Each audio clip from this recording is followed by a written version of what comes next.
How does a $300 gaming PC in 2025 hold up, full of components that are basically 10 years old at this point? Well, honestly, way better than I expected. And there are a lot of reasons why something like this makes a lot of sense right now. Is it for everyone? Absolutely not. But if you're looking for a pretty awesome budget PC that you can play on your TV, this may shock you. It super shocked me. Things like Expedition 33 running way better than I thought possible. So I'm pretty excited to share with you the Reclaimer rig.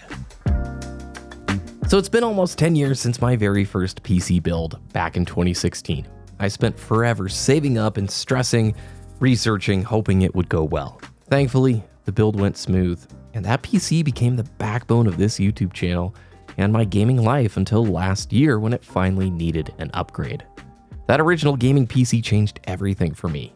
It introduced me to the incredible world of PC gaming, mods, the affordable games, the limitless creativity, and it was a great video editing workstation.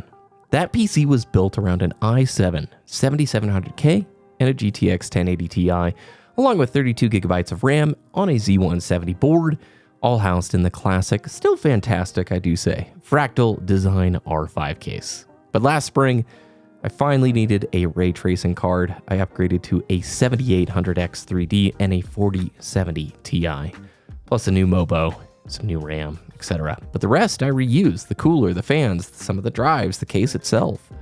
And that left me with some leftovers that have sat in the closet. Over the last 9 months, I felt a lot of FOMO. I don't love gaming at a desk. For certain things like FPS, you gotta, that's the way to do it. But as much as I love PC gaming, I am tired of sitting at a desk. It's not as appealing as kicking back on a couch with a TV. So I've been thinking about things like a Switch 2 or a Steam Deck. However, the Switch 2 pricing and some of their strategies, it's just dampened my enthusiasm around it. I'd still love a Steam Deck someday, but oftentimes I'm daydreaming about the stuff I don't have instead of appreciating what I do. Our tech, social media, and content world is really good at delivering that FOMO. And that's when I realized I have half a PC sitting in the closet. Let's hit the used market and see what we can do. Now you can build the entire thing I'm describing for about $250 to $350. In a future video, I can show you all the pricing. The two expensive pieces, the 1080 Ti and the 7700K, are typically like the CPU's around $60 to $100. The 1080 Ti is about $100 to $200 spread. The bummer with GPUs is that market is just a mess. So if you can get one for about $150, you're kind of locked in. The Z170 boards are cheap, the DDR4 RAM is cheap, and you can just get a simple SSD and an old used PSU, like a 650 or a 750 for nothing. And yeah, you can very easily build something like this. If you throw a cheap cooler, a cheap case, $250 for what ultimately is very impressive for that price point. What I wanted to do with Reclaimer was play my Steam and GOG library on the TV easily. I love PC gaming for the value. The amount you can get on a good seasonal Steam sale is pretty ridiculous. Plus, you can emulate. There's so many old PS1 and PS2 games that I own that I just don't play anymore because it's a pain to hook those up to a modern TV. You got things like DuckStation and PCSX2, GameCube, N64 titles. It's a monster when it comes to that. And then finally, I have a bunch of old physical media, DVDs that I bought, biking movies and snowboard things that you just can't watch anymore. And again, I don't interact with them because the delivery method has shifted. So I'm ripping all my old content to this thing. And I am blown away at the gaming performance. I seriously thought it would choke on newer, heavier 3D games, but that 1080 Ti is still punching way above its weight class. So Expedition 33, it made my new rig scream. Like you could really push your system with this thing. Medium settings, 1440p, around 30 FPS. Totally playable and still beautiful.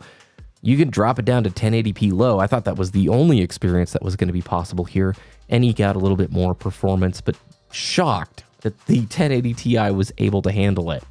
Grand Theft Auto 5 Enhanced, 4K, max settings. It was hovering between 50 and 60 FPS. I noodled with it a bunch, and you can move the low 50s like on the average and get it locked to 60, but it looked great, super fun, and really pretty on the OLED TV, along with, Doom 2016. The best of the trilogy, in my opinion, by far. This running 4K max settings, 60 FPS. Certain areas, the interiors, you get 90 FPS. It is fantastic on a TV. I only play FPS games on mouse and keyboard at a monitor, so I'd never seen Doom running on a TV. It is awesome. Forza Horizon 5. 4K, held 60 FPS, no issue on high settings. Granted, these titles have been out a while. There's a lot of optimizations there for the most part. Skyrim Special Edition, 1440p, Ultra, easily locked at 60 FPS.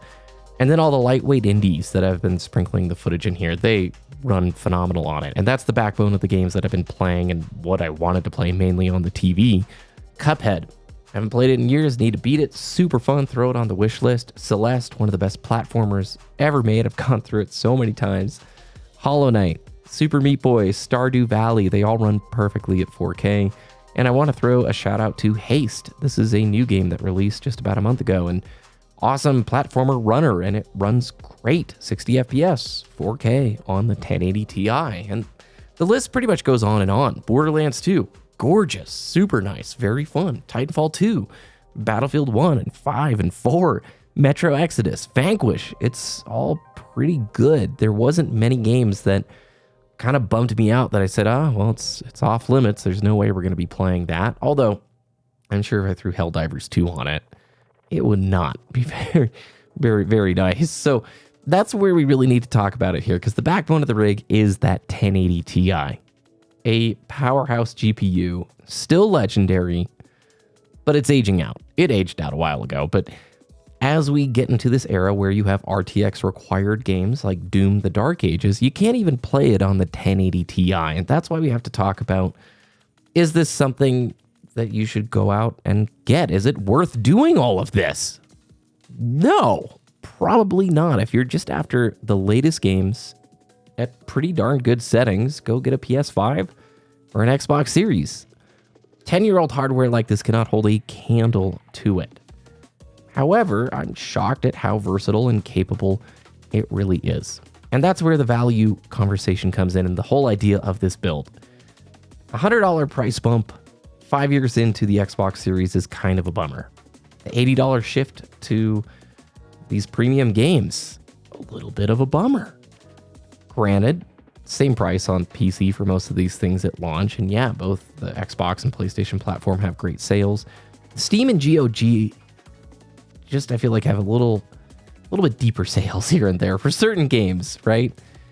If you time it well, you wish list correctly, Steam Summer or Winter Sale, you can leave with dozens of fantastic games. Plus, whenever you upgrade down the road, you get to experience that game on better specs. My Half-Life 2 copy is really old. I don't know, 2010, 2011, something like that. Maybe even older. It might be from the box copy I got when I was a kid. And here I am playing it. Don't have to pay 10 or 20 bucks for an upgrade patch for the new hardware. Ultimately, this build is really about thinking differently, to try and not have the FOMO for the stuff that we don't have, but to think about what do we have and how can I use it differently, or how can I try to flex it a little bit differently. This was just sitting in my closet for the most part for the last 9 months while I'm daydreaming about a Steam Deck or a Switch 2. So if you're a first-time PC builder, don't go build this unless you're like super certain I want to play these games and I want to go in at this price point and you're comfortable with the used market. There's a lot of versatility that the PC brings to where I'm kind of shocked. You could throw $250 and have a really sick TV gaming PC, basically. Opens the door to mods and customization, all sorts of deeper connection to the game. But if I was just stepping into the world of gaming right now, the PS5 and the Xbox, there's a lot there, especially with the Game Pass side, which I have been playing a bunch of these games on Game Pass on this PC, which is pretty cool. You'll see in the footage I've got an Elgato 4K 60 cap card that I've had for years in this machine. The main reason is I'm doing just that for the really heavy titles that this thing can't play, that I know I want to experience on the couch with the TV and still capture footage for the channel. I'm playing it on the PlayStation 5 and just running it through the capture card. Ultimately, this project and why I'm so excited about it is this idea of shifting our mindset. Instead of endlessly chasing the latest tech, I want to focus on creative ways to repurpose and maximize things we may already have and rediscovering hidden value in older hardware for the most part. So looking forward to showing you all sorts of games that run great on the 1080 Ti, some of the emulation stuff that this thing can do, the powerful physical media streaming options it provides. So I'll be updating the channel throughout the year with new Reclaimer vids. And if there's any games you want to see tested or running on this thing, let me know. I want to throw whatever I can at it because so far it's been able to chew up way better than I thought it would be able to. So thanks so much. Have a great rest of your day. We'll see you again in the next video.